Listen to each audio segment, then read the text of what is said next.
Sup guys, welcome back. Today's demo tutorial, I'm gonna show you how to use WhatsApp on your iPad. As you know, there is no official WhatsApp available for the iPad, but there is a workaround that lets you access the service via Safari and send messages from your tablet.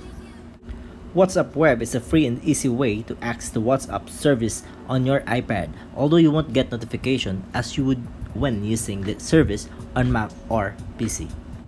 It's a great way of easily accessing your messages on tablet. Alright, next video. Open Safari. On your Safari web browser, just open web.whatsapp.com. Then after, you will see the image that you can see on the display. On your mobile, open WhatsApp and click WhatsApp Web. Point your phone to this screen to capture code.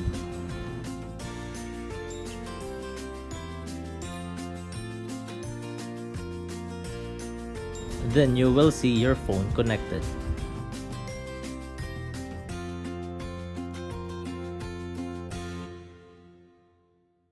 Alright guys, I hope you learned some tips on my video.